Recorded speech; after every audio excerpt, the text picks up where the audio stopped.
Claude. En souris pour la photo. Voilà. On va prendre la paracha de Nassau. C'est la plus longue paracha de la Torah. Et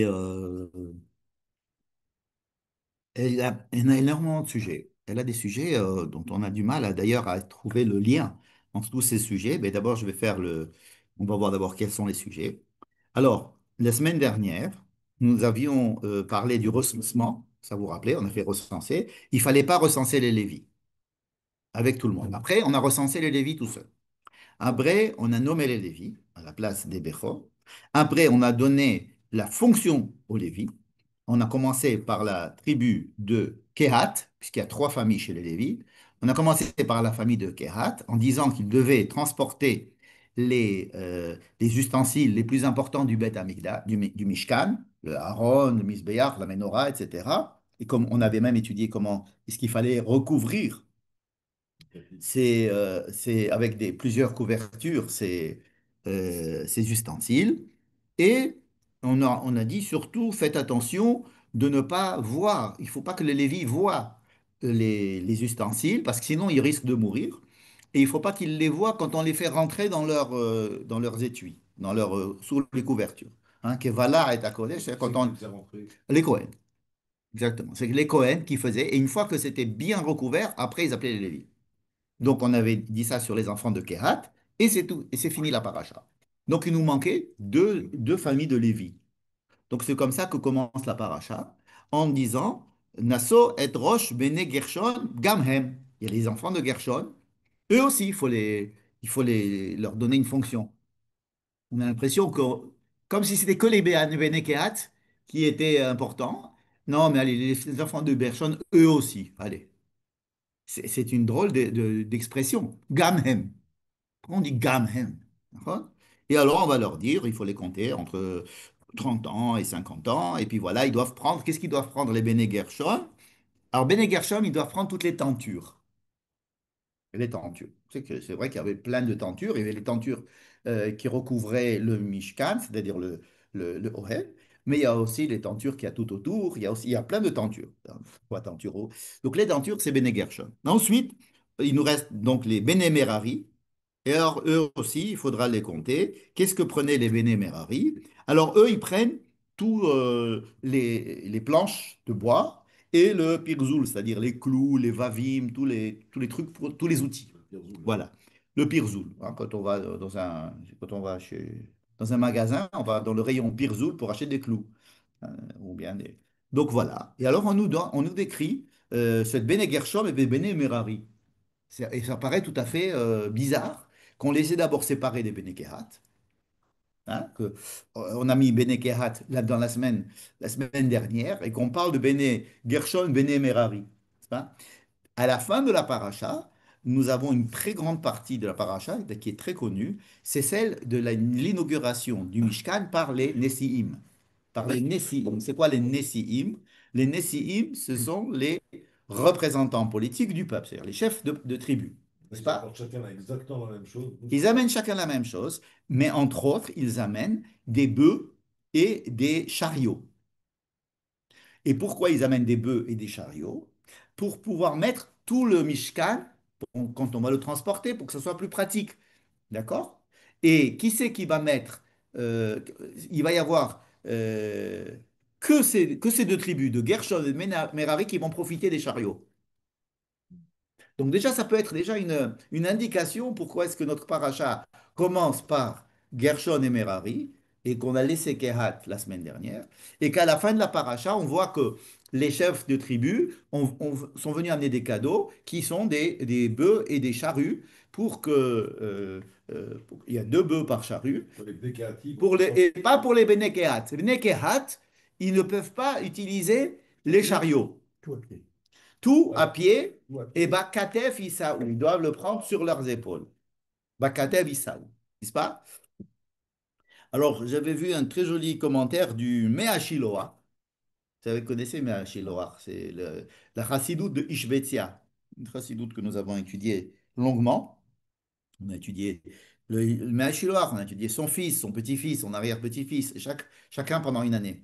Euh, le Mea Shiloah, c'est C'est le plus intéressant. Et après, ça a été un petit peu développé par ses enfants, ses petits-enfants.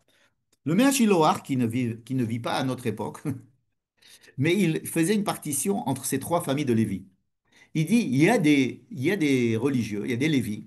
Alors, bah, il pensait, il disait que les Lévis, c'était, disons, les religieux. Il ne dit pas le mot religieux, mais il disait ceux qui ont reçu la loi et que ceux qui doivent enseigner la loi, etc., ceux qui prennent sur eux un petit peu.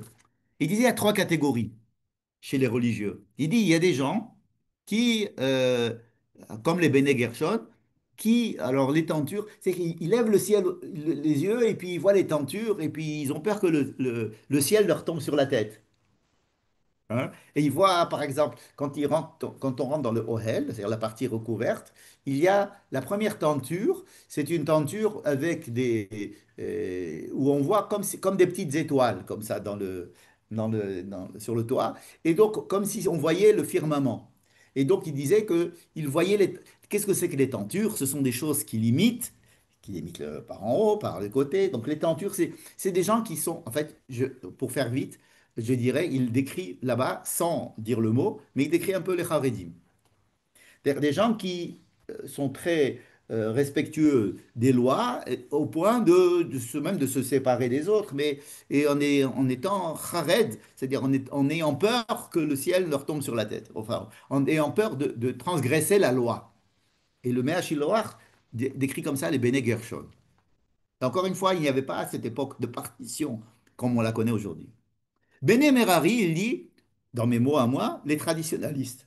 Les gens qui s'occupent, qui font ce qu'ils font. Ils amènent le bois, ils construisent, tu vois, ils font le boulot, quoi. Non, ils font la masse. Ils font la masse, des gens, des consommateurs, ouais, ils sont des traditionalistes. Et les Bene Kehat, il décrit les Bene Kehat comme des gens qui n'ont pas peur de prendre sur eux les défis de l'époque. Je le dis encore une fois avec mes mots.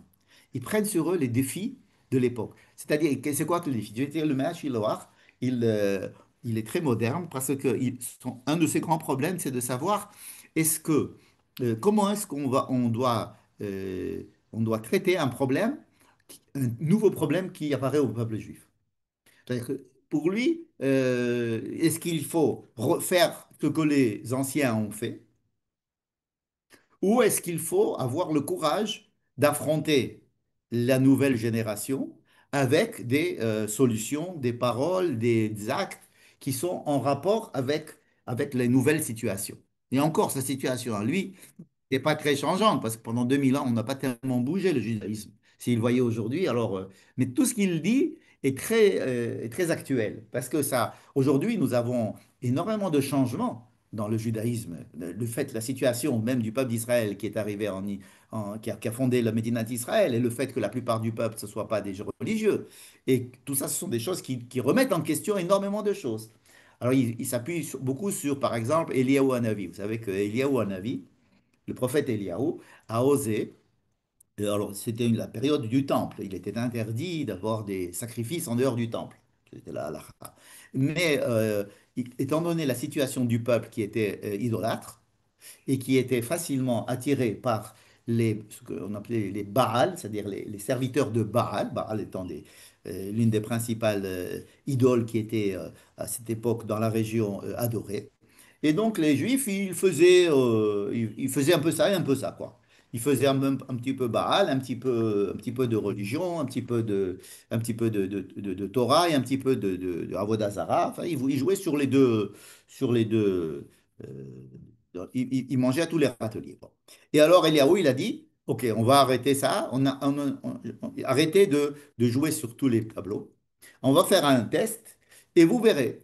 Je vais prendre les gens du Baal, on va monter à Haïfa sur le mont Carmel, et là-bas, on va faire un test, on va mettre un sacrifice des gens du Baal, et moi, je vais faire un sacrifice à Dieu, et vous verrez chez qui le feu va descendre.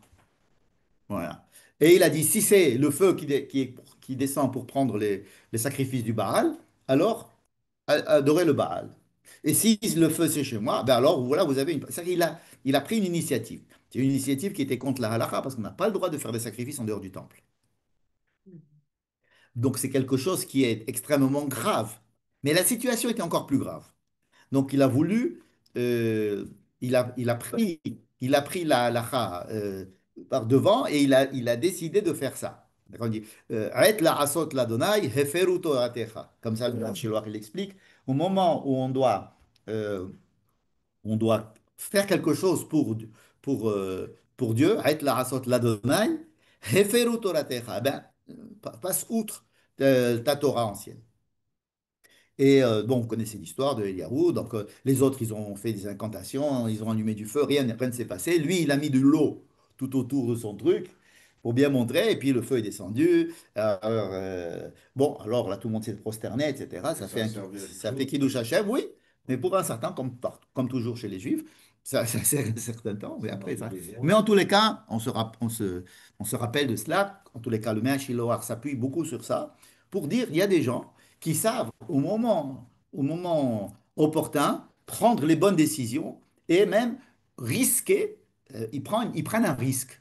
Qui va dire si ce que fait Eliyahu Hanavi va marcher et est-ce que c'est cachère? Est-ce que Dieu va pas le punir pour ça, Il l'a pas etc. puni, il s'est pas fait punir. Non, il ne s'est pas fait punir. Et attendez, il y a un truc qui marche pas là. Je sais pas pourquoi. Oh là là. Bon, je ne sais pas si ça continue à marcher là, le truc, mais regardez. Oui, oui, ça marche, on entend, nous. Tu m'entends? Tu me vois? Je t'envoie, Tu je me t'entends et vois? je te vois. Oui. Tu me vois? Oui, je te vois. Tu me vois. Bon, très bien. Moi, je ne vois plus rien. OK. C'est pas grave.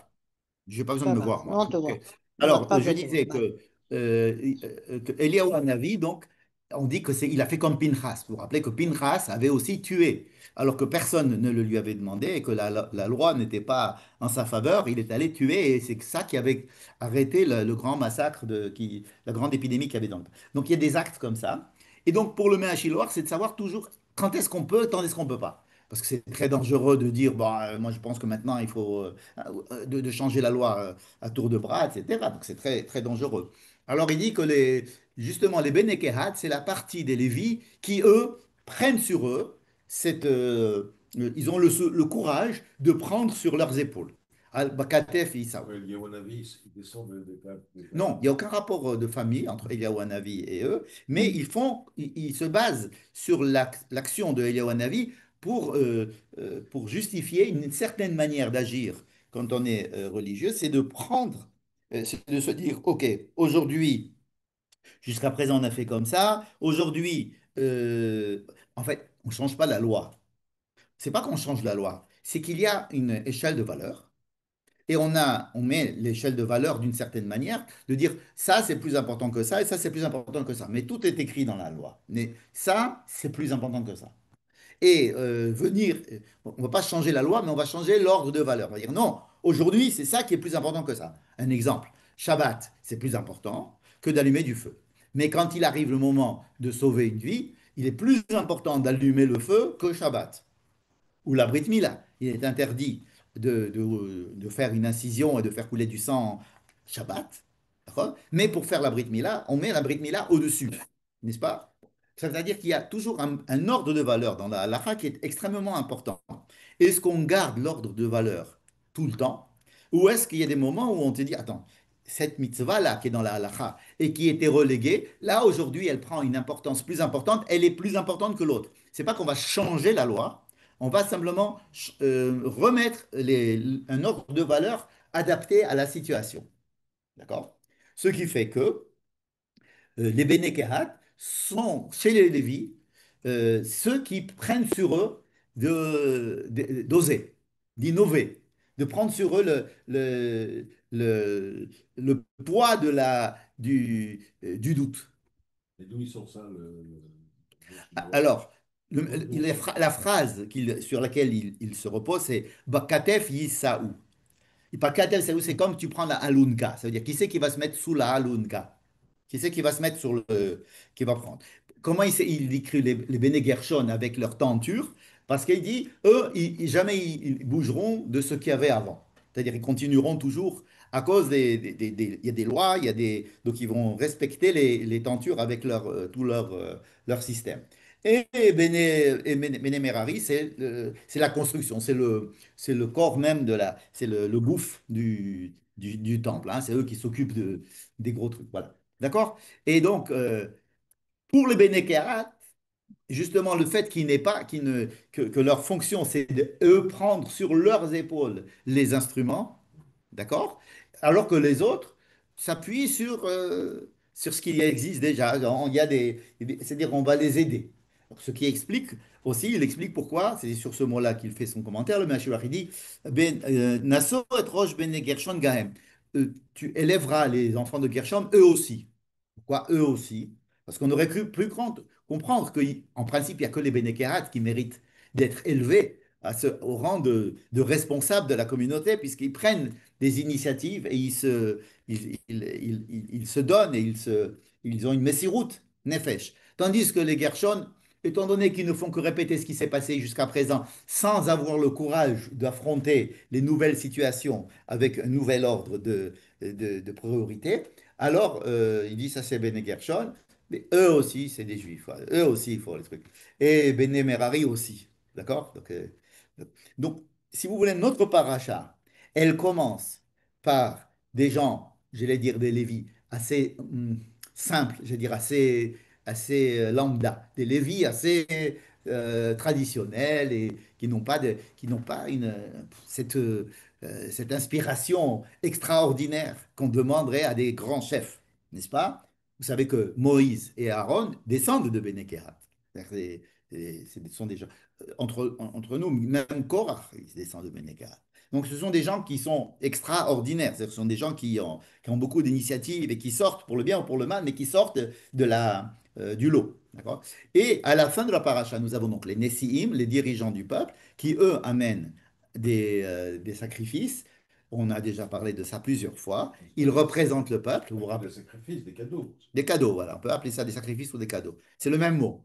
Ikrivu et korbana. Les bœufs et les chars, c'était pas pour la crise, c'était pour transporter Eh ben oui, justement, on utilise le même mot, korbana. Et je me demande si les sacrifices qu'ils ont amenés, les Nessiim, ont été sacrifiés ou c'était des dons pour que ensuite, dans Beth Amikdash, on les utilise comme, enfin, en principe, il est traditionnellement dit que c'était des sacrifices. Bon. Mais on utilise le même mot pour dire qu'ils ont amené Kararat Kesef, Achat, Shiloshim, Me'am, Mishkala, Mizrak, Echat, Kesef, ils ont amené des cuillères en argent, des cuillères en or, etc. C'est pas pour les sacrifier. Elles étaient pleines de ktoret, c'est pas pour les sacrifier, c'est pour faire Donc et c'est pas eux qui allaient faire la ktoret. Donc j'ai derrière la tête l'idée que tout ce qu'ils ont apporté les Nessi'im, c'était des cadeaux pour qu'ensuite puissent être utilisés par la communauté comme c'est-à-dire que quand ils amènent des parts, des haïl et des kvasim etc. Oui, c'est une hypothèse. Donc je disais, les Nessi'im finissent la paracha et les Gershon et Merari commencent la paracha. Et la paracha s'appelle Nasso. Donc Nasso et Nassi. Ah, C'est bizarre. Nasso et les Nessi'im. Un Nassi, il est chef de tribu parce qu'il est élevé par rapport aux autres. Il a été soit élu, soit il a pris le pouvoir, mais il est Nassi, ça veut dire, je dis, on parle du président, c'est il est élevé. Et les Lévis ne sont pas élevés par leur pouvoir ou par un choix, c'est Moïse qui décide de les élever. C'est par ordre de Dieu. On prend les Lévis et on leur dit, Nassau. Nassau, toi, tu vas les. Donc, il y a des gens qui sont, j'allais dire, nommés par Dieu comme étant des Nessim, on l'a vu la semaine dernière. Mais en général, un Nassi politique, c'est-à-dire quelqu'un qui a été, qui a pris le pouvoir, en général, le pouvoir politique, c'est parce il a euh, une certaine qualité une personnalité qui fait qu'il est chef. Alors là, il faut les aider au Lévi, il faut les nommer. Et donc, on a donc Nassau et Nassau. Est-ce que tous les éléments qu'il y a au milieu aussi, c'est Nassau? On peut se poser la question. Parce que quand on donne le titre Nassau à toute une paracha, en principe, ça devrait convenir à tous les éléments de la paracha. Or, on voit des éléments de la paracha qui sont totalement, qui ont l'air complètement différents les unes des autres. Attendez, hop, je vais essayer de... Non, ça ne marche pas. Regarde mon massard, comment il est. Ouais. Il est noir, ah. avec des bandes. Comme s'il avait reçu. Comme s'il avait. Oh ouais, c'est l'ordinateur, c'est pas le Zoom, j'espère. Bien. Mais, Muriel nous a dit que ça Non, marchait, donc c'est ça va. pas le Zoom. On t'entend. Continue et on Tu te voit m'entends? très bien. Très bien, parfait. Donc, quels sont les autres sujets de la paracha? D'accord? Alors, il y a voilà, Zot Mishperet Masa'am, Zot Avodat Mishpechot Merari, et donc on recompte les Lévites, etc. Bien. Ça veut dire, Rabbi Shalom Machane Kol Sarwa. On doit une, une loi, on se demande pourquoi est-ce qu'elle est là. Il faut faire sortir du campement les gens qui sont impurs. Mais ça, on a déjà vu un petit peu dans Parashat dans le Sefer Vaïkra, on avait vu là-bas le Zav, le Metzora, etc. Alors là, on a le Shiluach Hatmeim, donc on ne sort pas, on n'est pas impur, on est impur que par degré. Donc il y a un degré d'impureté. Il y a 3 degrés d'impureté. Donc il y a le premier degré d'impureté qui doit sortir du Machane Shechina, c'est-à-dire qu'il n'a pas le droit de rentrer au temple. Ensuite, le degré d'impureté qui doit sortir du Machane Lévia, c'est-à-dire qui doit sortir du. Vous savez que le campement était concentrique. Il y avait au milieu le temple, pardon, le Mishkan. Autour, il y avait les Lévites. Et autour, il y avait les enfants d'Israël. Donc ça faisait trois cercles concentriques. Les gens qui étaient au centre, c'est le Machane Shrina, les Kohen et ce qu'ils faisaient dans le temple. Alors là, il fallait qu'on fasse sortir ceux qui étaient Zav, par exemple, ceux qui avaient des problèmes comme Nida ou choses comme ça. Et donc, ils devaient aller chez les Lévis ou dans le peuple. Les gens qui étaient. T'as Ah, même maître, non? Témémet, il ne peut pas être dans le camp de Lévi. Il doit être dans le camp d'Israël. Mais le Tzaraat, il doit sortir de tous les 3 camps. Moi, j'ai appris que c'était le tamé qui était le moins grave. Donc, צו את בני ישראל שלחו מן המחנה, כל צרוע וכל זר וכל טמא נפש מזכר הנקבה תשלחו מחוץ למחנה, שלחו בני ישראל שלחו אותם מחוץ למחנה. je suis par hasard en train d'apprendre dans toute sa prime Que c'est le le maître met moins après grave. le zav, après le tsaroi. C'est possible, c'est pas ce que j'avais dans ma tête, mais je l'ai pas lu, ça fait très longtemps. Donc c'est possible que tu aies raison. Ok, alors on a 3, en tous les cas, ce que je voulais dire, c'est avec 3 degrés d'impureté, et donc ça définissait bien les trois camps. Donc les Lévis forment un camp, mais j'allais dire à part entière. Parce que, imaginez, un hôpital, moi je compare toujours ça à un hôpital. Vous avez le Saint des Saints, c'est comme la salle d'opération. Puis ensuite, il y a dehors, il y a la salle de réveil. Puis après, il y a la L'hôpital. marlaka. Et puis ensuite, il y a les consultations extérieures, n'est-ce pas? Donc, il y a les Lévis qui sont là, et les Cohen qui sont là. Les Lévis, c'est les infirmiers, les Cohen, c'est les chirurgiens. Et ensuite, c'est-à-dire qu'il y a comme ça un monde de Lévi ça fait un monde en lui-même.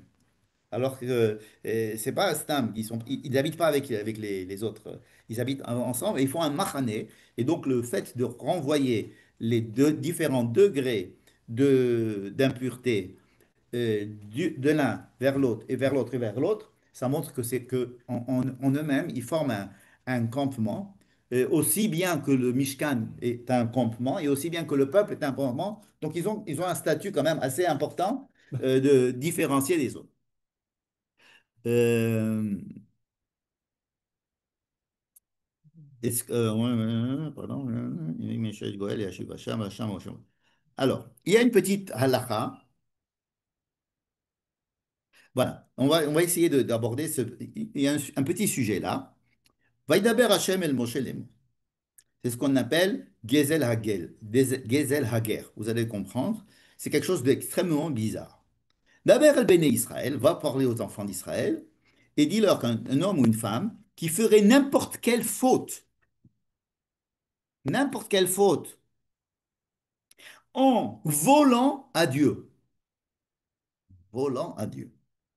n'importe quelle faute, qui a soumis Kol Chatot Adam, Mikol Chatot Adam, Lim'ol Ma'al Bashem, pour voler quelque chose à Dieu. Qu'est-ce que c'est que Ma'al? C'est quand je vais prendre un objet qui appartient au temple. C'est ça, parce qu'on appelle l'Im'ol. Me'ila, c'est quand j'ai pris quelque chose qui appartient au temple, quelque chose qui est kadosh, et je l'ai pris et je l'ai utilisé. Donc j'ai volé quelque chose de saint. C'est comme quelqu'un qui pique la caisse de la synagogue. Et le bol dans la brique, on appelle ça du bol aussi. Non, c'est avec un Non. aïn. Les ma'ol avec un aïn. La moule, ça c'est autre chose. Non, les ma'ol, c'est ma'al. Donc il nous dit, un homme qui ferait n'importe quelle faute pour voler à Dieu, mais quel rapport? Dis-moi, quelqu'un qui fait un ma'al, non, quelqu'un qui ferait n'importe quelle faute, asher ya'asu mikol chatot ha'adam, lim'ol ma'al badonai, ve'ashma ha'nefesh hahi, donc elle est coupable. Vehid vadou et tratatam, ils devront faire le vidouille. Vous savez ce que c'est que le vidouille? Où c'est qu'on a vu le vidouille? On a déjà vu le vidouille, on sait qu'il va y avoir le vidouille du Cohen quand il va à Kippour, par exemple. Hein, il va faire le vidouille. Ok. On a vu le vidouille dans quoi encore? Que tout le peuple doit faire le vidouille, ça on avait vu. Mais qu'une personne en particulier fasse le vidouille, on l'apprend d'ici. D'accord? Tout le peuple fasse teshuva, par exemple. On le apprend parce qu'il y a une paracha qui nous dit dans les malédictions, mais à la fin, Veshiv Adonai Elohecha, Veshavta et ad Adonai Elohecha, tu feras la teshuva. D'accord. Donc la teshuva klalite, on sait ce que c'est. Mais une teshuva pratite, quelqu'un qui fait une teshuva, on l'apprend de ce verset-là. C'est marrant.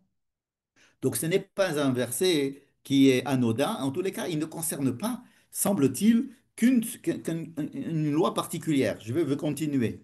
Et donc, il a volé quelque chose. Un monsieur qui a volé quelque chose.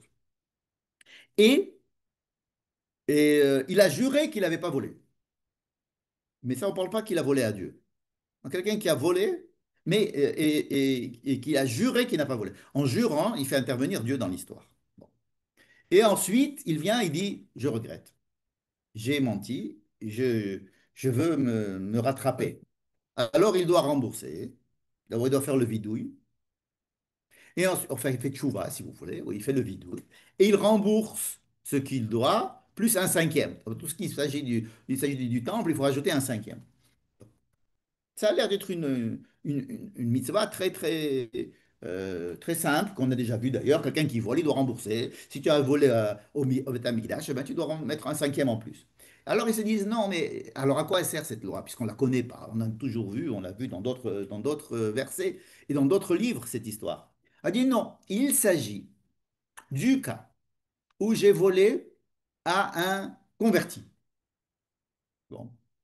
Et le converti, entre-temps, il est mort. Et il n'a pas laissé de. Il n'y a pas d'héritier. Il n'y a pas d'héritier. Alors, quand je vais rembourser, à qui je vais rembourser, puisqu'il n'a pas d'héritier? Pourtant, Alors, on dit, tu dois le donner au Cohen.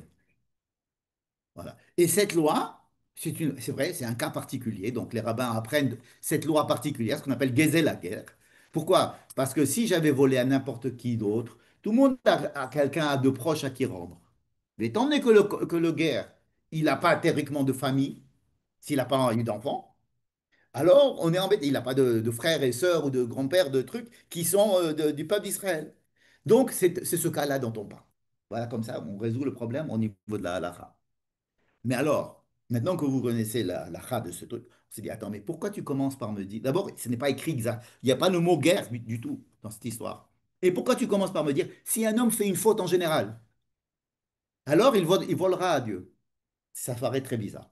Alors, je vais vous rapporter un commentaire du Sfat Emet, le Sfat Emet, qui est rapporté par le Rav Tamir Granot, et qui dit quelque chose d'assez intéressant. Il dit, toutes les fautes que l'homme fait dans le monde, il vole à Dieu.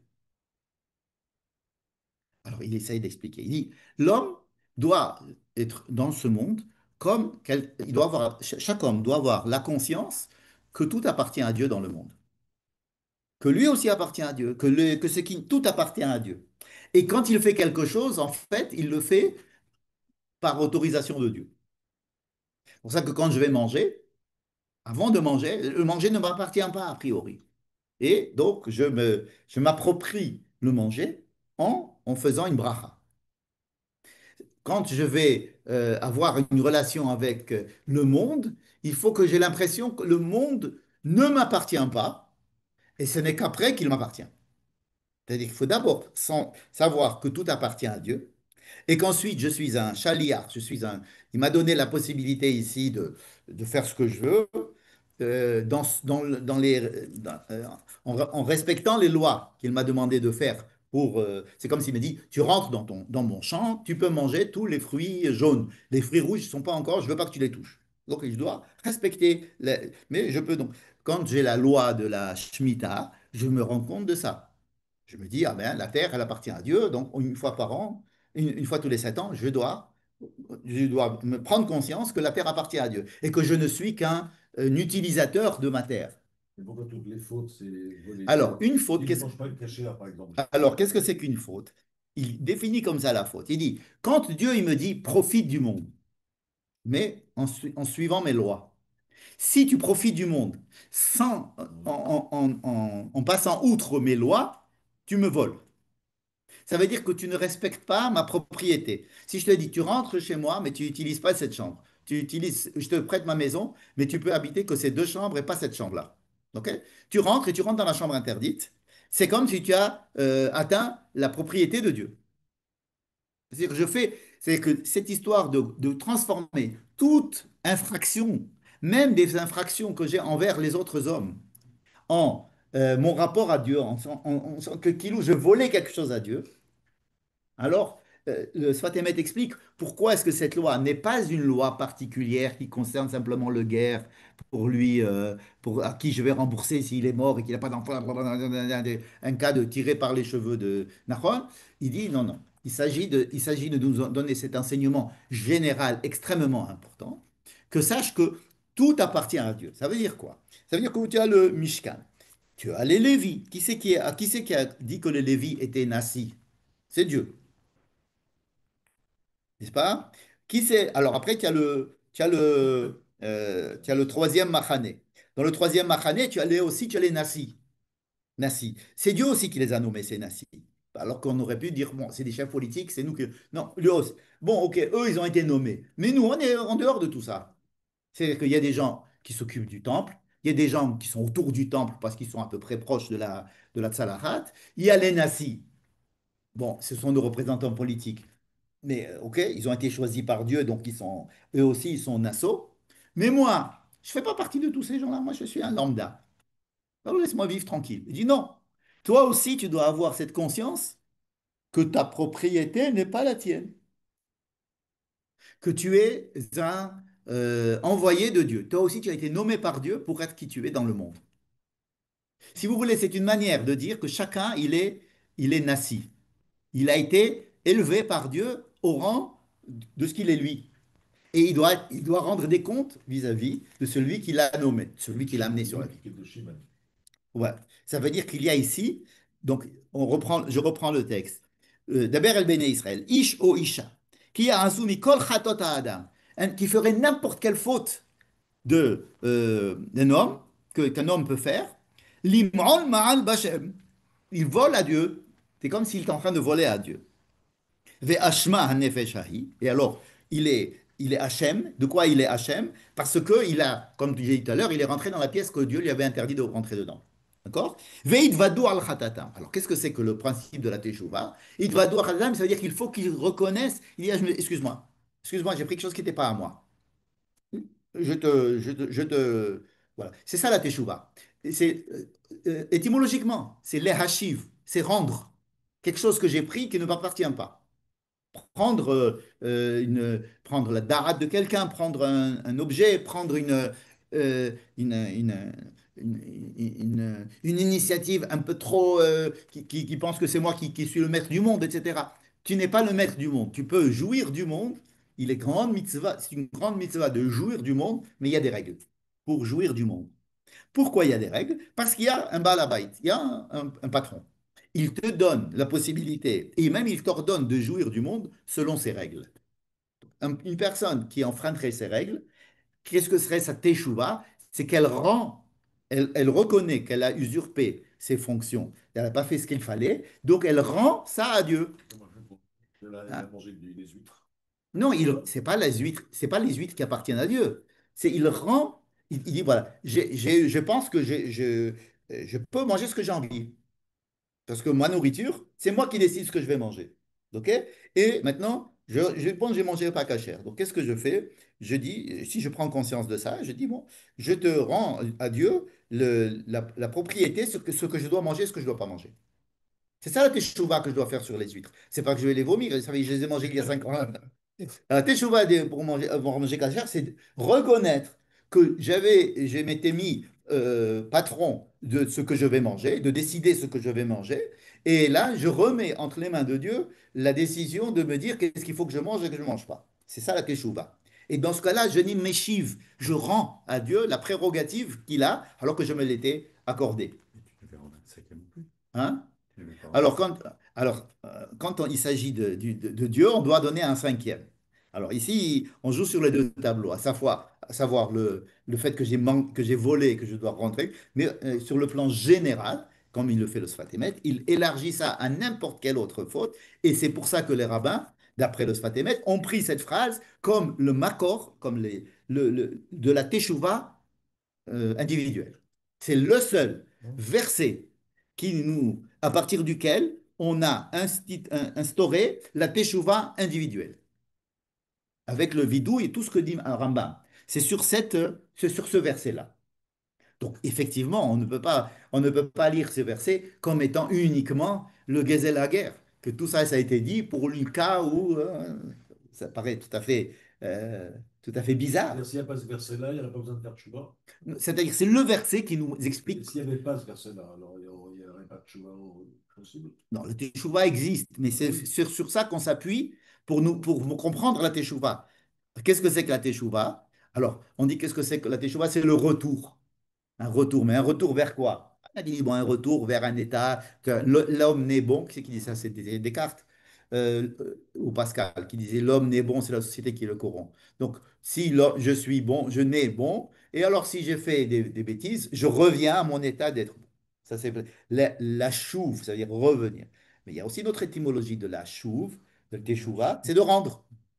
Et là, le Sfatémet, il explique l'étymologie de la teshuva en disant, Pachout, quand tu fais quelque chose c'est une avéra, tu prends cette prérogative qui appartient à Dieu. Je te permets, moi, de faire tout ce que tu veux pendant les 6 jours de la semaine. Le Shabbat, je ne te permets pas de travailler. OK. Quand je vais travailler Shabbat, je prends la prérogative. Donc, j'ai volé à Dieu cette prérogative qu'il avait. Et donc, faire teshuva, c'est lui rendre. Et de dire, à partir de maintenant, je vais respecter Shabbat. D'accord? Donc, ces deux versets sont intéressants à lire avec cet éclairage, à mon avis, du Sfat Emet, parce qu'il nous explique comment est-ce que ce verset est devenu le verset de la teshuva, alors qu'a priori, la halacha ne le considérait que comme un petit détail de Gezel Hager. D'accord? C'est devenu la référence de De la la teshuva. tchouva dans la Gemara ou dans le Moussaf? Chez tout le monde. On s'appuie sur ce verset. Quand à Rambam, il dit Veidvado et Hata'am, il parle de vidouille. Où c'est qu'on a le vidouille de Veidvado et Hata'am? Parce que pour Rambam, la principale étape de la Teshuvah, c'est de faire le vidouille, de reconnaître sa faute, ensuite de prendre la décision de ne plus refaire, etc. Donc le vidouille est dit ici. Bon, alors les autres versets, effectivement entraîne les rabbins de dire, et s'il n'a pas de quelqu'un qui Mhm. rembourser, alors Yeshiv et Hachamor, le même Mouchav Ladonai, le Kohen Milevad et la Kippourim. Ce sont des versets qui sont pris dans la halakha pour ce que je vous ai dit, mais le Sfat Emet explique la portée, j'allais dire, générale de ce verset-là. D'accord? Qu'est-ce que ça fait là? Alors, j'ai tenté de le relier en disant quoi? Ne crois pas que toi, lambda, qui ne fait pas partie du Beth Amikdash, qui ne fait pas partie des Lévis, qui ne fait pas partie des Nassi, que toi, lambda, tu peux te permettre de faire ce que tu veux. Non, toi aussi, sache que Dieu t'a donné, il t'a élevé, il t'a créé en tant qu'être humain particulier et il t'a mis ici pour jouir du monde à ses conditions à lui, à ses conditions à lui. Donc toi aussi, tu es un petit peu nassi, si j'ose dire. Vous comprenez? C'est que tu n'es pas, t'es pas quelqu'un comme ça. Laissez-moi tranquille. Quelqu'un qui a été nommé par Dieu, bon, on sait il doit rendre des comptes à Dieu. Hein, ouais. Moi, je suis Lévi, donc je ne dois pas ça, je ne dois pas ça, je suis Cohen, je ne dois pas faire ça, je ne dois pas faire ça. Pourquoi? Parce que j'ai été nommé comme ça. Donc, la fonction m'oblige. La nomination m'oblige, hein. Je sais pas, moi, je suis un officiel, je dois me sortir avec une cravate parce que c'est comme ça, j'ai ma fonction qui m'oblige. Alors moi, j'ai aucune fonction, je suis un être lambda, hein, mais kol chatot Adam, hein. On dit non, en faisant, toi aussi tu es nommé par Dieu, c'est-à-dire en faisant. Nasci de moi-même. Oui, exactement. Tu as été nommé par Dieu pour toi-même et donc tu es redevable à Dieu de ton existence et tu dois mériter ton existence, comme disait Manitou, il disait, il disait, l'homme doit mériter la vie lui a été donnée en cadeau et il doit mériter sa vie. C'est-à-dire, donc quand je suis là, la raison pour laquelle je fais une mitzvah, c'est parce que celui qui m'a donné la vie m'a demandé de le faire avec ces conditions-là. C'est une manière de voir les mitzvot très intéressante. Bien. Ensuite, il y a l'histoire de la sota, grande histoire, paracha de la sota, où il y a une histoire de une perte de confiance entre l'homme et la femme. Il ne s'agit pas ici de quelqu'un qui a fauté. Parce que quelqu'un qui a fauté, c'est-à-dire un homme ou une femme qui ont des rapports extra-conjugaux, etc., ils sont sanctionnés. On l'a déjà vu ça ailleurs. Mais qu'est-ce qui se passe ici? On ne parle pas de la faute. On parle du doute. On parle du doute. Et alors que la Torah s'intéresse à ce doute-là qui peut y avoir entre un homme et une femme, et qui peut détruire une vie, ou en tous les cas détruire une vie de couple, c'est ce rachach. Je ne parle pas des malades. Il y a des malades qui sont jaloux de toutes choses, etc. Bon, ça c'est une maladie, ça se soit. Mais la perte de confiance qui est entre un homme et une femme, on peut même extrapoler de la perte de confiance entre des gens en général, des personnes en général. La perte de confiance est quelque chose d'extrêmement euh, humain et dévastatrice. Et le fait que on dise, qu'on déclare que le Cohen qui est au Beth Amikdash va être comment on dit, mobilisé pour essayer de résoudre ce problème. Non seulement ça, mais en plus, il écrit le nom de Dieu sur un parchemin, et ce parchemin va être détruit. Donc on va détruire le nom de Dieu, ce qui est très grave en général. Mais c'est-à-dire que tout le monde, le plus haut niveau de la sainteté, à savoir Dieu, le Beth Amikdash, le Cohen, hein, doivent être mobilisés pour un problème de confiance. Je ne parle pas d'un problème d'adultère. Parce que les problèmes d'adultère, encore une fois, un adultère avéré, il est sanctionné comme on l'a déjà vu ailleurs. C'est pas de ça qu'il s'agit. Mais une question de perte de confiance entre un homme et une femme. Pour dire que là, c'est une chose qui dit, bon, écoute, il ne s'est rien passé, il n'y a pas de témoin. Hein, ben, ok, pourquoi arrête tes bêtises, il s'est rien. Non, le doute persiste et on ne peut pas revenir à être en couple de façon correcte si on n'a pas résolu ce problème. Qu'est-ce qui se passe si la femme, effectivement, elle est déclarée innocente? Elle est innocente, ben, elle va avoir des enfants. Non, mais Et si elle le n'avait mari pas n'est pas d'enfants? puni. Le mari n'est pas, il doit apporter un Un corban. corban, oui, c'est ça. Ouais. C'est le mari qui va payer. Ah oui, c'est normal. Oui, mais c'est pas cet aspect-là qui m'intéresse. Ce qui m'intéresse, c'est que on mobilise Oui, les plus hautes instances, oui, même le nom de Dieu, pour essayer de résoudre, encore une fois, ce qui nous paraît être à la lisière de l'intérêt d'un général, quoi. Qui dit, OK, monsieur, vous avez un téléphone à la police, dit, j'ai un doute. Écoutez, monsieur, vous avez des preuves, laissez-moi tranquille. On a autre chose à faire de s'occuper. Alors que la police est là, en principe, pour s'occuper un peu des affaires, de la sécurité des gens, n'est-ce pas? Mais alors, on dit, ouais, mais écoutez, j'ai peur parce que je crois que. Et dit, écoutez, allez voir un psychologue, pourquoi vous dérangez la police pour ça? Si, oui, oui, on dérange le Cohen, on dérange tout le monde pour essayer de résoudre ce problème. Donc, ça, c'est la sota, qui rentre dans le cadre, encore une fois, de l'importance de la personne lambda et du couple. Ensuite, nous avons un très grand sujet qui s'appelle le nazir, naziréa. Qu'est-ce que c'est que le naziréa? C'est une personne qui voudrait être Cohen Gadol, mais il n'est pas Cohen. C'est monsieur, il veut être Cohen, il n'est pas Cohen. Ça existe des gens. Alors, vous il avez veut être Cohen. appris. Hein? Non, Alors, ouais, la on va blague. appliquer. Ouais, allez, mon père était Cohen, mon Ouais, grand-père était Cohen, ouais, alors moi aussi je veux être Cohen. Je suis prêt à payer pour être Cohen. Alors, Alors, quelqu'un qui n'a pas de son père Cohen, ni son grand-père Cohen, ni rien du tout, et qui veut quand même être Cohen.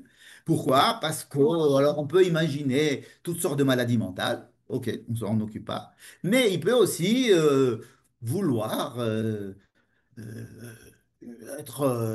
faire comme le Cohen, être Ouais, ça au marche. service de Dieu, etc. On lui dit d'accord. Ah bon? On lui dit d'accord. Tu pourras être comme le Cohen un moment, parce que dis combien de temps tu veux. Tu veux une semaine, un mois, 10 mois, un an. Bon, c'est-à-dire c'est un jeu qui a un début et une fin. Et il peut être quand même pendant cette Et période-là. alors, il n'est pas Cohen dans le sens où il va servir au temple, comme le Cohen, mais il va avoir tous les attributs du Cohen.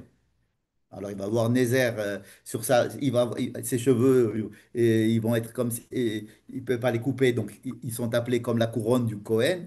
Euh, il va avoir pas mal Alors, de s'il ne peut choses. pas faire servir en temple, alors, Non, qu'est-ce mais qu'il peut faire? justement, c'est pas pour servir au temple qu'il veut être Cohen. Il veut être Cohen pour Pour la être frime. proche, pour la Ok. frime. Je sais pas si c'est pour être proche de Dieu, comme le Cohen est représentant de Dieu. Moi, en tant qu'être humain, je veux être représentant de Dieu. Je veux me mettre sur moi des lois que personne n'a sur lui. Je veux. Ok, ok. Ça paraît être la limite de la folie ou la limite d'accord? Mais on lui fait un petit interrogatoire. Si vraiment, vraiment, on ne peut pas faire autrement, on le permet. Mais il a des lois et à la fin, il doit amener un corban pour payer. Parce que tu nous as fait jouer, ben, tu C'est dois clair. payer aussi. C'est-à-dire que ne crois pas que c'est gratuit toute cette histoire. Tu peux jouer à être nazir, tu ne veux pas boire du vin, tu vas pas te couper les cheveux, tu ne vas pas rentrer en contact avec les morts comme un Cohen. Hein. Tu veux jouer au Cohen. Enfin bref, il joue au Cohen. Et alors, on lui dit, OK, mais il va falloir payer. Et il va falloir respecter, comme un neder. En fait, dans le nazir, il y a comme le neder, il y a le zayin et le dalet qui se remplacent l'un l'autre, souvent dans la. N'est-ce pas? Le zayin et le dalet, même en arabe et en hébreu, on voit des mots qui sont avec le zayin et le dalet qui s'interchangent. Bref, donc il fait un grand neder. Et alors, qu'est-ce que ça fait là? C'est pour nous dire que, encore une fois, de la même manière qu'on s'intéressait à des au doute qui peut persister dans un couple et qui va faire que dans le peuple, il y a des problèmes personnels, extrêmement personnels au niveau du couple, eh ben, les plus hautes instances sont mobilisées pour essayer de résoudre le problème. Et ben, même un type qui a l'impression d'être coucou, et qui veut tout seul de vouloir devenir, ne plus boire de vin, ne plus faire. Il se sent comme ça. Il y a des gens, hein. Je veux être. Voilà. Donc, on lui permet, et il va aller au temple, et c'est le Cohen qui s'en occupe, et il y a tout un truc. On va s'occuper même de ces genres de personnes qui ont des velléités comme ça. Donc, à mon avis, ce sont deux grands symboles de ce qui peut se passer au niveau du couple, de la mishpacha ou même individuel dans au niveau du peuple qui ne sont pas et dire il y a des gens, il y a des problèmes comme ça, il y a des trucs comme ça, on s'en occupe aussi. Il faut s'en occuper. Le fait de dire on va aller s'occuper des gens comme ça veut dire que il faut pas prendre il faut s'occuper des gens. C'est assistance sociale. Il faut traiter ce genre de gens. Ah, il y a Shimon HaTzadik qui disait qu'il n'a jamais vu de sa vie un nazir, un vrai nazir, et qu'ils étaient tous des fous. Bon. Mais c'est très possible. Ben, par exemple, nous avons dans la paracha, la Haftara, ça va être, qui c'est qui est Samson. Oui, voilà. Samson, c'est un nazir. Ouais. Samson, c'est un nazir. D'ailleurs, mais c'est pas un nazir volontaire. Il est né nazir. C'est-à-dire que c'est pas lui qui a décidé d'être nazir. Ça encore, c'est une autre histoire. Mais c'est la Haftara de la semaine, hein, pour la femme. Vous connaissez la Haftara. La Haftara, c'est quoi? On va dire un mot de la Haftara. C'est un monsieur. Vous connaissez l'histoire de Samson? Oui. Ouais, ouais. Alors, vous connaissez l'histoire de Samson avec Dalila. Mais avant, comment ça s'est passé avant? Oui, Ouais. sa mère Comment il est né? n'avait pas d'enfant, Alors, un homme et une femme, ils n'ont pas d'enfant. Un Non. ange vient, se présente à la femme. Il lui dit, bon, Madame, tu vas avoir je suis un ange, et l'année prochaine, tu vas avoir un enfant. Elle va chez son mari, elle lui dit, voilà, j'ai rencontré quelqu'un Déjà le mari. qui est un ange, et tu vas voir que l'année prochaine, et voilà, maintenant, je vais être tombée enceinte. Le mari lui dit, pas possible, je voudrais bien le rencontrer. Il dit, oui, mais c'est un ange. Il dit, je veux le rencontrer. Alors, il va voir, alors il va chercher, et puis l'ange, il arrive. Alors il dit, ah oui, c'est toi l'ange. Il dit, oui, c'est moi l'ange. Il dit, comment ça va? Ouais, viens, on va manger. L'autre, il dit, non, non, moi, je mange pas parce que je suis un ange. Il lui dit, mais allez, il voulait faire. Et l'autre, il dit, piouk et il voit que l'ange en feu. Oh. Il dit, ah, maintenant, je comprends que c'était effectivement un ange. Donc, toute l'histoire avant, c'était qu'il doutait de sa femme. Ah ouais. Ce qui est en rapport tout à fait avec la sota. Ça qui était permis. Et ensuite, il va avoir un enfant qui va être nazir. Donc voilà une haftara qui nous parle de deux sujets de la paracha. À la fois la sota et à la fois le nazir. Puisque son C'était pas fils, une période limitée. hein, C'était pour toute la vie de... lui, c'est pour, ouais, pour toute la vie. Il y a beaucoup de choses comme ça qui sont différentes. Par exemple, on avait dit la tsarahat, comment ça s'appelle, la lèpre ne touche que des gens élevés comme Myriam, etc. Mais on voit dans la Haftara de la tsarahat qu'il y avait un goy qui avait la tsarahat, et qui était venu, et le prophète est venu le guérir, etc. Donc on se dit, attends, et la tsarahat, oui, il y a les choses ne sont pas toutes comme on les explique. Bien. Donc là, on a la sota et le nazir. Et alors, juste à la fin à l'après de nazir, nous avons euh, quatre, cinq versets que vous connaissez par cœur. Quel verset tu connais par cœur? Cinq versets. Pas le schéma Israël. Pas le schéma Israël. Birkat Kohanim, bravo. וידבר אדוני אל משה לאמור, דבר אל אהרון ואל בניו לאמור, כה תברכו את בני ישראל לאמור להם, יברכך אדוני ישמרך, יאר אדוני פניו, יישא אדוני פניך, וכל ישמעו את שמי בני ישראל, ואני יברכם. Et ויהי ביום כלות משה להקים את המשכן, le jour de l'inauguration du Mishkan, les nazis sont venus et ils ont dit on veut faire participer à l'inauguration du Mishkan, et donc il y aura 12 jours d'inauguration du Mishkan. Jusqu'à la fin de la paracha, c'est chaque nasi qui arrive et qui fait la même chose. D'accord? Et là, on a Birkat Kohanim entre le nazir et l'inauguration du Mishkan. Et ça paraît bizarre. Hein? On n'a pas vu la Birkat Kohanim avant quelque part. On l'avait pas déjà vu. On l'a vu, quand est-ce qu'on a vu? On l'a vu lorsqu'ils ont inauguré le Mishkan, Bayom Hashemini. La Bayom Hashemini, c'est bien avec. J'ai l'impression avec toi de lire la Torah pour la première fois à chaque fois. On n'a jamais vu. On l'a vu l'année dernière, mais en fait, tu as raison qu'on l'a vu, nous, ici, il n'y a pas longtemps. C'est dans la paracha de Shemini, lorsqu'il a fallu inaugurer le Mishkan, mais cette fois-ci pas avec les Nessi'im, mais avec les Kohen. Vous vous rappelez? Le jour, le huitième jour. Donc, on avait tout préparé, il y avait 7 jours de préparation.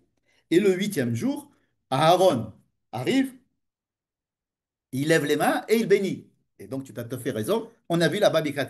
Et juste après, on attendait que le feu de Dieu descende pour pouvoir dire que ça marche, que le Mishkan, il a été inauguré. Et, euh, et ça ne marchait pas. Alors, il appelle Moïse, et Moïse, il rentre avec lui, et puis ils ressortent, et les deux, ils commencent à bénir le peuple. Hein. Et alors, à ce moment-là, on ne sait pas très bien si c'est ça qui fait que ça marche, ou le fait que les Nadav et Abihu sont rentrés, ils ont fait ce qu'ils ont fait, et donc le feu est arrivé. En tous les cas, pour ce qui nous concerne, voici déjà deux endroits où la Birkat Kohanim est rappelée juste au niveau de l'inauguration du Mishkan. Ici, juste avant de inaugurer le Mishkan par les Nessi'im, nous avons encore une fois la Birkat Kohanim, comme dans la paracha de Shemini. Ah, ça tu poses le problème qu'on a posé déjà depuis longtemps. Que chaque livre, Shemot, Vaikra, Bamidbar, raconte le même événement, qui est l'inauguration du Mishkan, de manière très différente. N'est-ce pas? Le recensement, là. Le recensement, il n'y en avait qu'un seul, c'était avant, etc. C'est que les événements ne sont pas rapportés de façon chronologique, ils sont rapportés de façon de Bechinot, c'est-à-dire C'est 12 jours. ouais, qui commence à partir du huitième jour. Ah, d'accord. Et donc, ça nous amène au 20, D'accord. et ils ont parti le 20. Maintenant, de quel mois? Ça, il faut voir ce qu'on a dit la semaine dernière. Donc, d'accord? Donc, le huitième jour, effectivement, il y a une Birkat Kohanim. Mais là aussi, la Torah nous raconte l'histoire de Birkat Kohanim, pas parce qu'elle s'est passée, mais parce que c'est la mitzvah de Birkat Kohanim. Dieu dit à Moïse, indépendamment de tout ce qu'on est en train de dire, il lui donne une information. Tu sais, pour bénir, voici ce que les Kohen doivent dire aux enfants d'Israël. Mais ça n'a rien à voir avec le récit de l'inauguration. Il n'y a pas écrit le jour de l'inauguration des Nessi'im, il a fait Birkat Kohanim. Mais dans la Torah, oui, il est écrit Birkat Kohanim juste avant de nous montrer, de nous parler de l'inauguration. Tandis que dans la paracha de Shemini, ça faisait partie intégrante de l'inauguration, étant donné que c'était fait par des Kohen. Le Birkat Kohanim, c'est fait par des Kohen. Donc Aaron lève ses mains pour faire Birkat Kohanim et il attend que le feu descende. Donc ici aussi, nous avons donc dans deux endroits Birkat Kohanim qui est relié au temple. Et on sait que la Birkat Kohanim au temple, alors on peut faire la Birkat Kohanim en dehors du temple, comme aujourd'hui d'ailleurs. Même à l'époque où il y avait le temple, il y avait des Kohanim qui pouvaient faire la Birkat Kohanim en dehors du temple, avec des lois différentes. Par exemple, la Birkat Kohanim à l'intérieur du Beth Amikdash ou du Mishkan, elle était faite avec le nom de Dieu, le Shem HaMeforash, les quatre lettres prononcées. Et il le faisait quand? Tous les Shabbats, il faisait quand la Tous les jours. Tous les jours? Tous les jours, il faisait Birkat Kohanim. Tous les jours, il y a Birkat Kohanim. C'est pour ça qu'on fait tous les jours aussi dans Birkat Kohanim. Chaque fois qu'on fait on fait le matin la prière, on fait Birkat Kohanim, n'est-ce pas? Donc, c'est tous les jours qu'il y avait le Birkat Kohanim. Seulement, en dehors du Mikdash, le Birkat Kohanim, elle était faite avec Hashem, comme on dit maintenant. Yevarechecha Hashem.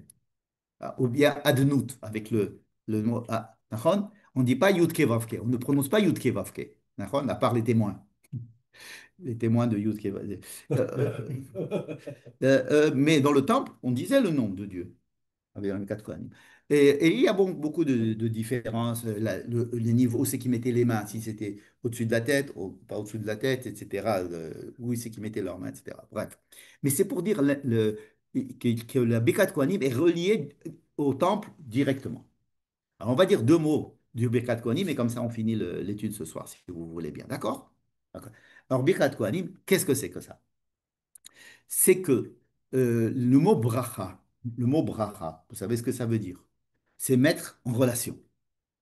C'est quand on parle d'une piscine, une brecha, une brecha, c'est on a pris un cours d'eau, on a créé un petit canal et on a amené l'eau à un truc qu'on a creusé. On a creusé une grande piscine.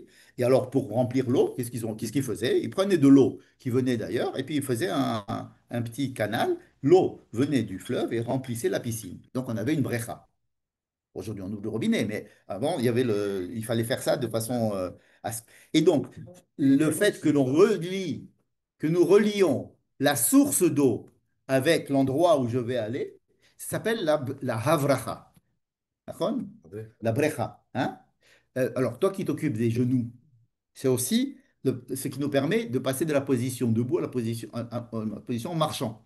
C'est-à-dire d'accord, quand je suis debout, qu'est-ce qui fait que mes genoux, qu'on appelle birkaim, qu'est-ce qui permet la marche?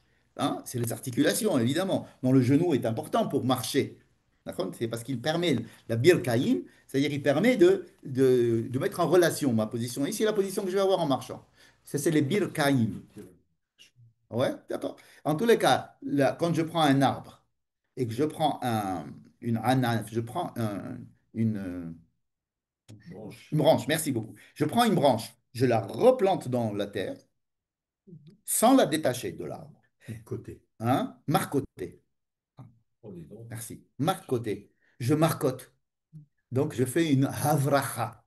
Ça s'appelle une avracha. Avracha, c'est le mot qu'on utilise dans la Gemara pour faire cette action-là, c'est-à-dire de prendre la branche, de la remettre dans la terre. Maintenant, c'est-à-dire que le nouveau plant qui va pousser maintenant est en relation avec la source. Comme la brecha, elle a de l'eau grâce au fait que je l'ai mis en relation avec avec la source d'eau. Donc, brecha, c'est mettre en relation avec la source. Hein? Mamie. Non, ça c'est autre chose. Non, non. Haver, c'est Hait Betresh. C'est pas Betresh Kaf.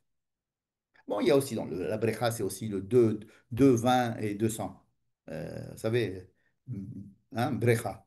Enfin bref, il y a un nombre de choses sur la brecha, mais là, pour le Birkat Kohanim, on va dire quelques mots. Dieu a commencé à faire la bracha quand il a fait le monde. Vayivarech otam Elohim. Vayomer alehem peru urbu mil'u et haaretz. Dieu bénit les animaux et en leur disant, Dieu a béni l'homme et la femme aussi en leur disant. C'est-à-dire que, alors c'est quoi qu'il les bénit? C'est-à-dire qu'il y a une source de vie qui est Dieu. Dieu est la source de l'existence. C'est pour ça qu'il s'appelle existant. Yud Kei Vav Kei, c'est l'existant, c'est l'être qui existe. Donc, c'est l'existant par excellence. Il donne la possibilité à autre chose de vivre. Non seulement de vivre, mais de se multiplier. Ça veut dire de créer eux-mêmes la possibilité d'avoir des descendances. Donc, donc la bracha, c'est de prendre de la source et de poursuivre, de donner, de faire un canal pour faire que cette chose-là puisse exister encore dans autre chose que chez moi. D'accord? C'est ça la bracha. D'accord?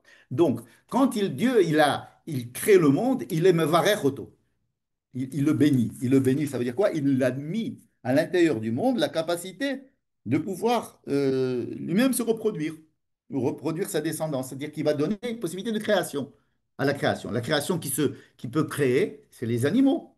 Les hommes aussi, mais les animaux, d'accord. Donc, les poissons, etc. Donc c'est ça la bracha qu'il met. Il donne la possibilité à la création de pouvoir procréer.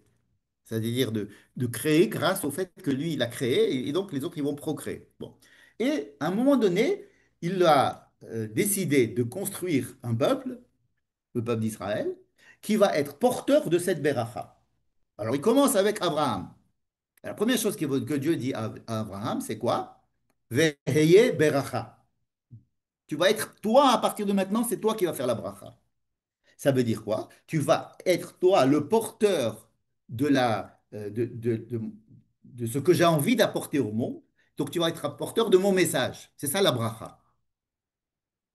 Et il va bénir aussi Yitzhak. Dieu va bénir Yitzhak. Et Yitzhak va bénir Yaakov. Et Yaakov va bénir ses enfants. N'est-ce pas? Vous connaissez tout ça. Maintenant, la bracha va être donnée au Shevet Lévi, au Cohen. Donc les Cohen, ça va être ceux qui sont chargés de mettre en relation le principe de vie créateur de Dieu avec les Béné Israël. Et eux aussi sont censés être les Kohanim du monde. C'est-à-dire qu'ils doivent être porteurs du message de vie à tout le monde. Hein? Euh, Comment c'est? Vegoy Kadosh. Mamlechet Kohanim, Vegoy Kadosh. Mamlechet Kohanim, ça devrait être un royaume de prêtres, Israël. Bon. Ça a été limité aux Kohen parce qu'ils ont fait des bêtises. Mais en fait, c'était ça le but. Maintenant, donc, qu'est-ce qu'il fait le Kohen? Il est censé transmettre le chef à la bracha, c'est-à-dire le flux de vie et de shefa. Shefa, je ne sais pas comment on dit en hébreu shefa, l'abondance, ce qui est apporté dans la vie, c'est-à-dire tout ce qui est apporté dans la vie. Donc, ce sont des transmetteurs. Pourquoi les Kohen? Pourquoi c'est les Cohen qui font ça? Parce que le Cohen, on leur demande quelque chose de particulier, c'est de vivre d'une certaine manière et d'être à l'écoute de tous les enfants d'Israël, de tous les enfants d'Israël. Ce sont des gens qui sont censés être à l'écoute des autres. C'est la fonction des Cohen. Et de les aimer. Enfin, quand on dit que les Cohen, ils montent pour faire la Birkat Kohanim, ils disent Vesivanu levarech et amo Israël be'ahava. Amour. Pourquoi amour? Qu'est-ce que c'est que l'amour? L'amour, c'est avoir envie que l'autre reçoive, reçoive le bien, reçoive la vie, reçoive des choses bien. Donc il faut l'aimer. Si je suis coupé de l'autre, je ne peux pas. D'accord? Donc il faut que le Cohen aime. C'est la condition sine qua non pour qu'un Cohen fait une bracha, il faut qu'il le fasse avec amour. C'est ahava. Et qu'est-ce qu'il fait? Il ne bénit pas. Enfin, si, il bénit, mais ce n'est pas lui qui apporte une bénédiction.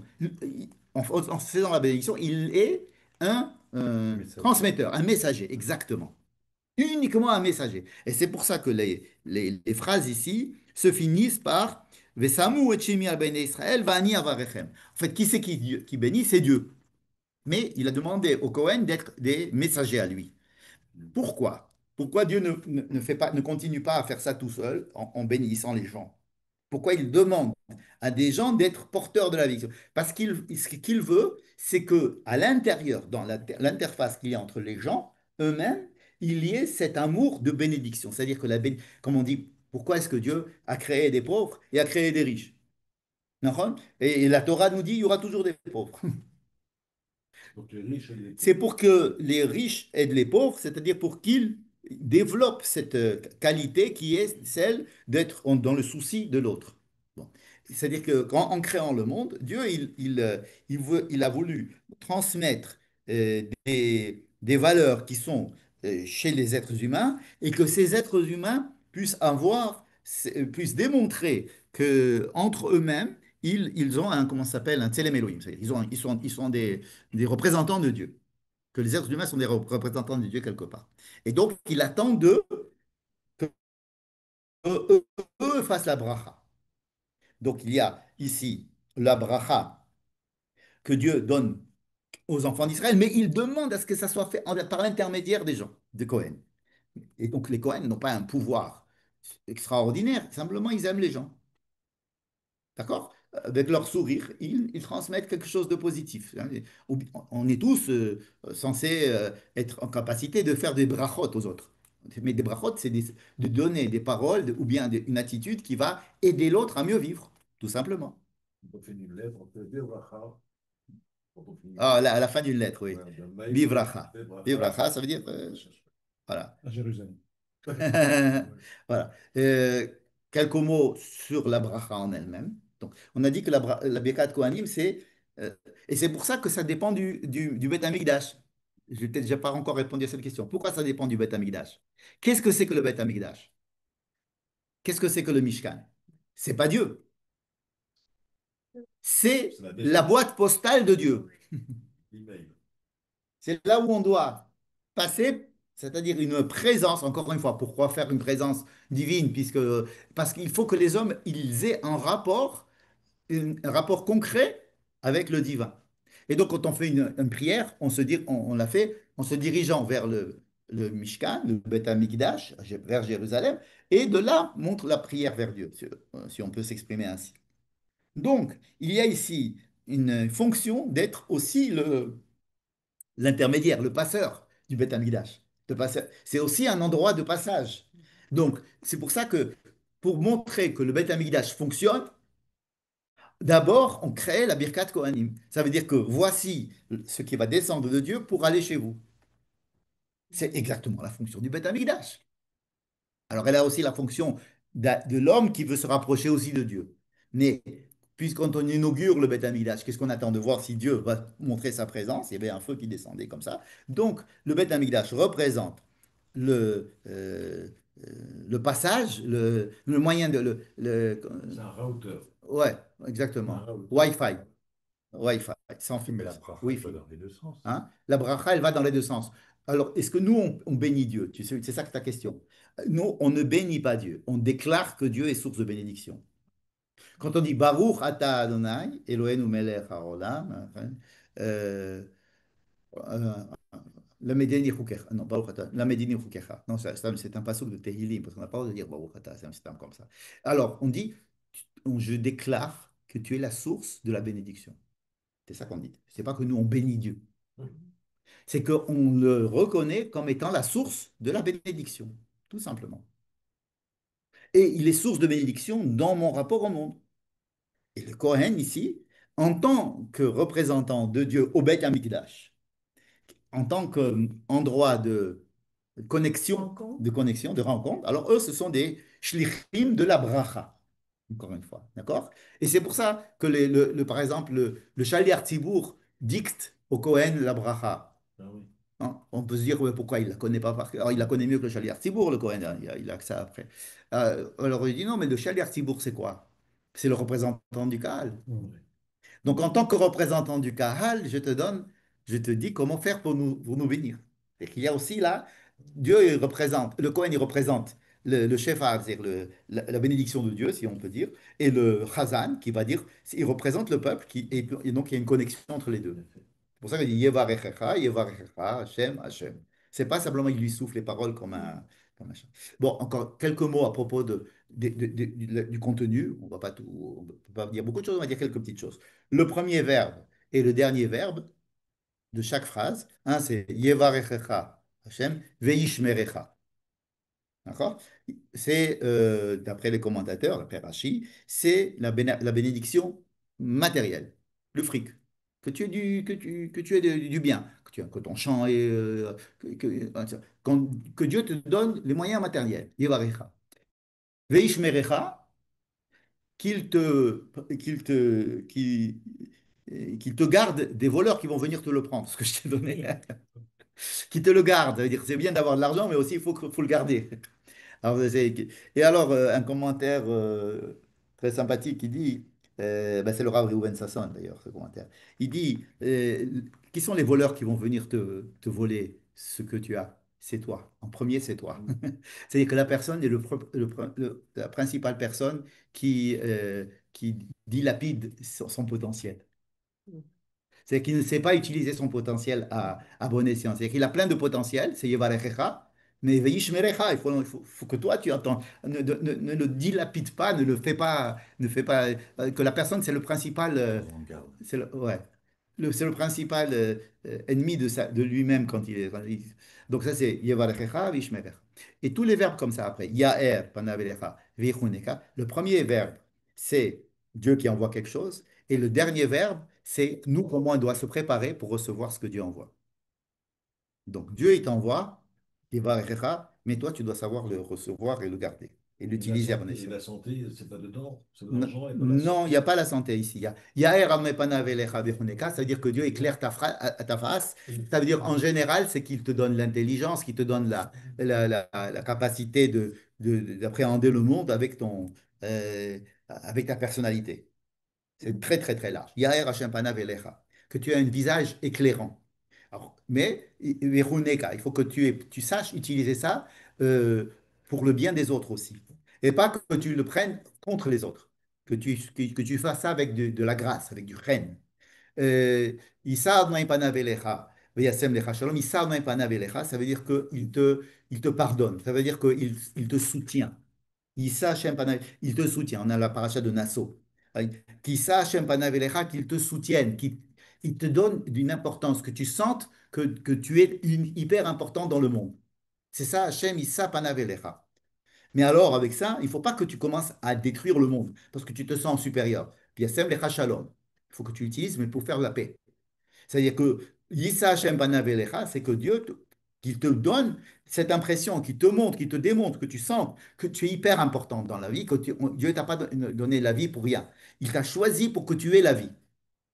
Et donc, il t'a choisi toi. Et donc, il va faire, c'est exactement ce qu'on a dit tout à l'heure à propos de Nassau, c'est-à-dire que tu es quelqu'un d'important. C'est ça, Yissa, Hashem, Panav Elecha.